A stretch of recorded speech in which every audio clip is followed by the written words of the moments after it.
eu fui gay. Na verdade, uma criança gay. E depois eu fui garoto de programa gay. Depois eu fui transformista, então conheci toda a turminha que se transformava. De dia era rapaz, trabalhava, vidinha normal, pacata. À noite nós se vestia de mulher com espuma no pupum, espuma no peito, saltos altos, extravagantes, brincos exagerados, colares brilhosos, perucas imensas. Eu não usava peruca, tá? O meu cabelo era gigante. Meu cabelo era incrivelmente lindo. Já parou para pensar que a maioria dos relatos de uma suposta cura gay vem justamente de pessoas que se converteram dentro das igrejas? Isso não é um detalhe pequeno. Porque se existe cura gay, por que esses relatos não aparecem fora do ambiente religioso? Por que quase nunca vêm de consultórios científicos, pesquisas sérias ou consensos médicos? Talvez a pergunta não seja apenas se existe cura gay, mas o que exatamente está sendo chamado de cura. Ao longo da história, a homossexualidade foi chamada de pecado, desvio, erro moral. Mas hoje surge um conflito inevitável. Homossexualidade é natural, segundo a ciência moderna, e ao mesmo tempo ainda é tratada como algo a ser corrigido em muitos espaços religiosos. Neste vídeo, nós vamos encarar de frente uma das perguntas mais delicadas e mais perigosas já feitas dentro do cristianismo contemporâneo. Existe cura gay? Vamos analisar o que a ciência diz sobre a homossexualidade, o que a psicologia já abandonou oficialmente e como certas práticas religiosas continuam prometendo mudanças que deixam marcas profundas em quem tenta se encaixar. Também vamos falar sobre o gay na igreja, sobre culpa, medo, repressão emocional e sobre por que tantas pessoas confundem silêncio, negação e sofrimento com cura. E aqui vai o ponto mais importante. Este vídeo foi feito para proteger vidas, especialmente vidas da comunidade LGBT que cresceram ouvindo que precisavam deixar de ser quem são para serem aceitas por Deus. Hoje você vai descobrir de onde surgiu a teoria da cura gay, se ela realmente funciona e quais são os efeitos reais que ela causa na mente, no corpo e na espiritualidade das pessoas. Então, se esse tema é importante para você ou para alguém que você ama, já deixa o like, se inscreve no canal, porque o que vamos discutir aqui pode mudar completamente a forma como você enxerga fé, ciência e identidade. Quando a igreja fala sobre homossexualidade, quase sempre ela começa pelo mesmo ponto: o chamado pecado de Sodoma e o uso da passagem de Coríntios. A ideia é simples, e justamente por isso parece convincente. Sodoma foi destruída por causa do sexo entre pessoas do mesmo sexo. Mas aqui surge a primeira pergunta que pouca gente faz. É isso mesmo que o texto bíblico diz? Teólogos como Daniel Helminiak, John Collins, um dos maiores especialistas da Bíblia hebraica do mundo, e até mesmo Robert Gagnon, teólogo anti-LGBT, admitem que essa leitura sobre Sodoma não nasce do texto original, mas de traduções tardias e interpretações mal-intencionadas. No relato bíblico, o problema central de Sodoma não é a orientação sexual, é violência, abuso de poder e negação da hospitalidade. O texto fala de tentativa de estupro coletivo, humilhação do estrangeiro e desprezo pela dignidade humana. Tanto que outros livros da própria Bíblia explicam e enfatizam isso com clareza. Em Ezequiel, por exemplo, o pecado de Sodoma é descrito como soberba, indiferença ao pobre e falta de cuidado com o outro, não como prática sexual consensual. Agora, se você abrir quase qualquer Bíblia hoje em 1 Coríntios 6, versículos 9 e 10, você vai ler que homossexuais não herdarão o reino de Deus. A passagem diz: Não sabeis que os injustos não hão de herdar o reino de Deus? Não vos enganeis, nem os devassos, nem os idólatras, nem os adúlteros, nem os homossexuais, nem os sodomitas, nem os ladrões, nem os avarentos, nem os bêbados, nem os maldizentes, nem os roubadores herdarão o reino de Deus. Para muita gente, essas são as palavras finais. Não há espaço para interpretações.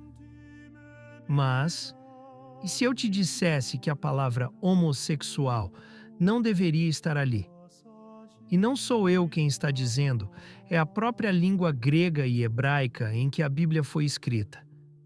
O apóstolo Paulo usou duas palavras muito específicas, malakos e arsenokoitai. O problema é que a palavra homossexual só foi inventada em 1869. Como Paulo poderia condenar algo que nem nome tinha na época dele?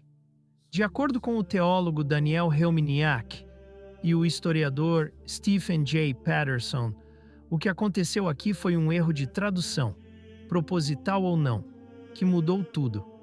Primeiro, temos malacos. Literalmente significa macio. No mundo antigo, isso não descrevia orientação sexual. Era um termo usado para homens covardes, preguiçosos ou sem fibra moral. É como chamarmos alguém, nos dias de hoje, de moleque, significando a falta de caráter e a falta de palavra. Era exatamente isso que Paulo estava dizendo. Depois, vem a palavra mais polêmica, arsenokoitai. Paulo praticamente inventou essa palavra. E os estudos de Patterson mostram que, no contexto da época, ela se referia a exploradores sexuais. Homens que usavam seu poder e dinheiro para abusar de jovens ou escravizados. Era sobre abuso e exploração, não sobre amor. Ficou claro o perigo? Quando os tradutores modernos pegam palavras que condenam a covardia e a exploração e as substituem por homossexualidade, eles não estão traduzindo a Bíblia. Eles estão sequestrando o texto para validar o próprio preconceito. A lista de Paulo inclui ladrões, avarentos e trapaceiros. O foco dele era a falta de ética com o próximo. Colocar casais que se amam e se respeitam na mesma lista de abusadores e ladrões é um dos maiores erros históricos da religião. Como diz Helminiak, a Bíblia condena a injustiça, nunca o afeto. Então surge uma dúvida comum e legítima. Mas por que então a Igreja insiste nessas leituras? Esses teólogos apontam algo desconfortável. A associação entre Sodoma e a homossexualidade e a passagem de Coríntios surgem muito mais tarde, quando a religião passa a funcionar também como um mecanismo de controle social. Não para explicar o texto, mas para regular corpos, desejos e comportamentos. E é aqui que entra a experiência real do gay na igreja. O discurso costuma ser: Jesus te ama, mas odeia o pecado. Você é bem-vindo. Entre, fique à vontade. Mas na prática, é como ser convidado para um jantar onde você não pode sentar à mesa. Você pode entrar na casa, mas não pode se servir. Pode frequentar, mas não pode liderar. Pode ouvir que é amado, mas não pode realmente amar. É um acolhimento que vem acompanhado de uma placa invisível no peito. Proibido ultrapassar esse limite. Isso não é inclusão. É tolerância condicionada. E se essa leitura teológica já parece frágil aqui, ela fica ainda mais questionável quando observamos algo importante. Jesus nunca associa a homossexualidade a pecado, impureza ou exclusão. Inclusive, se você quiser se aprofundar nesse assunto, eu recomendo assistir ao vídeo anterior do canal, que serve de complemento a esse vídeo. Por que Jesus não abominava a homossexualidade? Ele ajuda a entender como o silêncio de Jesus sobre esse tema é, na verdade, teologicamente revelador. O ponto central é simples, mas profundo. Quando a Bíblia é lida com contexto, história e honestidade, o discurso de condenação automática perde sua base. E isso nos obriga a fazer a pergunta certa. Se o texto não sustenta essa exclusão, o que exatamente a Igreja está defendendo: fé ou a tradição do controle? Depois de olhar para o texto bíblico com contexto, surge outra pergunta inevitável. E fora da religião, o que a própria natureza nos mostra? Porque se algo fosse realmente um erro, uma falha ou uma anomalia, a tendência natural seria que isso desaparecesse com o tempo. Mas não é isso que acontece. O biólogo Bruce Baggemihl, no livro Exuberância Biológica, Homossexualidade Animal e Diversidade Natural, realizou o maior estudo já feito sobre o tema. Ele documentou comportamentos homossexuais em mais de 1.500 espécies: aves, mamíferos, répteis, insetos. E aqui é importante esclarecer uma dúvida comum. Isso não se trata de animais confusos ou imitando humanos. Esses comportamentos aparecem em ambientes naturais, de forma recorrente e funcional. O ponto central do estudo é simples. A homossexualidade é natural porque faz parte da variação biológica da vida. E mais do que isso, ela cumpre funções importantes para a sobrevivência do grupo. Em muitas espécies, indivíduos que não se reproduzem diretamente assumem papéis fundamentais. Cuidam de filhotes órfãos, protegem o grupo, ajudam na busca por alimento e fortalecem os laços sociais. Na biologia, isso tem um nome: seleção de parentesco. Funciona assim: mesmo sem procriar e ter filhos, um indivíduo compartilha genes com seus irmãos. Ao ajudar os filhos desses irmãos a sobreviverem, ele garante que parte do seu próprio DNA continue vivo. Ou seja, diferente da morte ou da predação, a homossexualidade não elimina vidas. Ela redistribui cuidado, afeto e proteção. A natureza não regula o equilíbrio apenas pela violência. Ela também cria estratégias de cooperação. Em vez de procriarem e gerar mais indivíduos, o que poderia causar excesso populacional e escassez de alimento no planeta, esses indivíduos usam sua energia para garantir que os que já existem sobrevivam. Ser gay, do ponto de vista ecológico, não é sinal de falta, erro ou defeito. É uma estratégia de abundância e proteção. Pense em uma colmeia de abelhas. Nem todas as abelhas são rainhas que botam ovos. A maioria são operárias. Elas não geram novos indivíduos, mas sem elas, a colmeia inteira morre. A homossexualidade na natureza funciona de forma parecida. Não é sobre reprodução direta, é sobre manutenção da vida, dando continuidade à espécie sem necessariamente procriar. Isso te lembra alguma coisa? E isso cria um contraste forte com certos discursos religiosos. Enquanto a natureza integra, algumas teologias excluem. Se algo é recorrente na criação, atravessa espécies e cumpre funções vitais, a pergunta deixa de ser se isso é natural. A pergunta passa a ser: por que ainda insistimos em tratar isso como erro ou abominação? Depois de olhar para a Bíblia com contexto e para a natureza com ciência, a pergunta volta com força: existe cura gay? Quando alguém defende que sim, quase sempre o discurso se apoia em 3 pilares. Eles parecem diferentes, mas sustentam a mesma ideia: a de que a homossexualidade é algo que precisa ser corrigido. Vamos a eles de forma simples. O primeiro é o pilar psicanalítico distorcido. A tese é antiga. Dizem que a homossexualidade seria um desvio de desenvolvimento, que o homem não teve um pai presente, que a mulher teve uma mãe dominadora. A lógica parece coerente à primeira vista. Se o problema foi causado na infância, ele pode ser resolvido revisitando o passado e curando essas relações. Mas o que a ciência diz sobre a homossexualidade?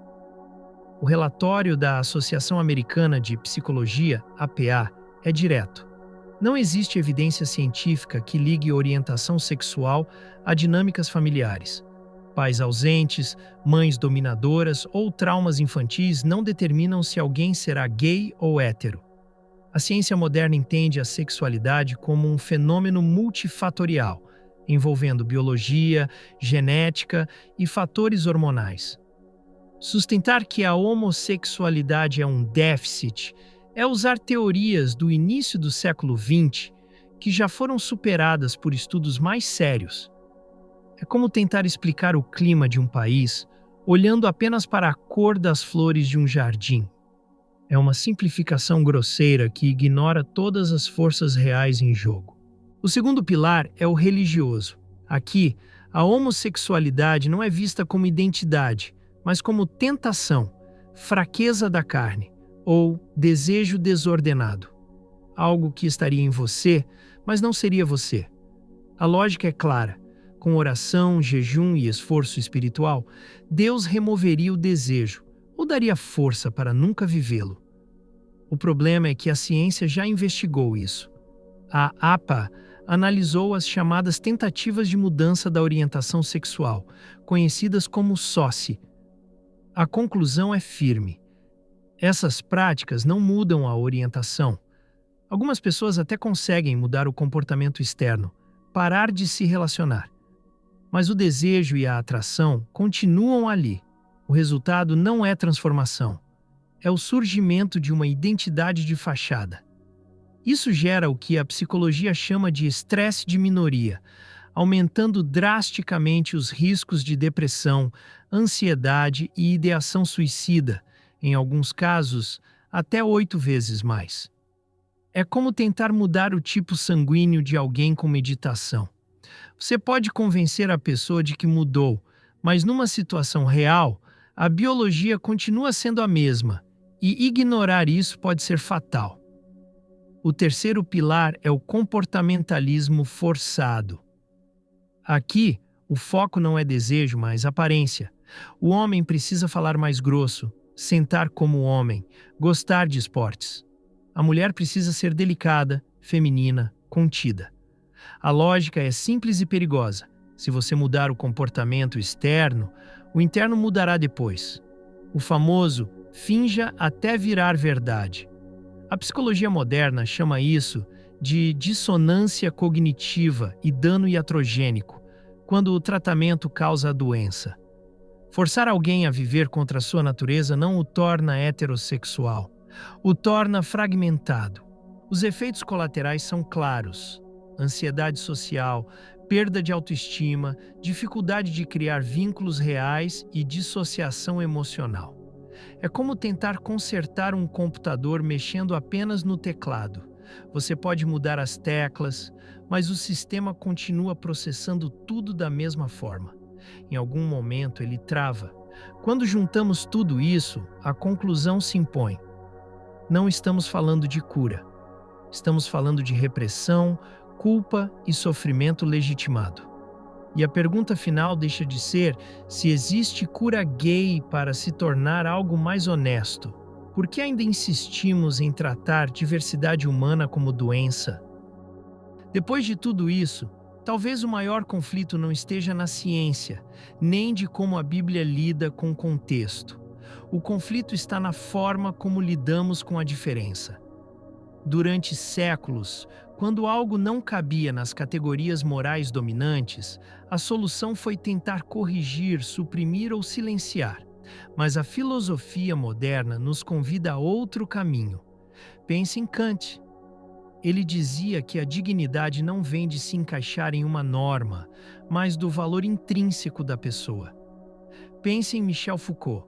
Dizia que quando uma sociedade chama identidades de doença, o que está em jogo não é cura, é poder.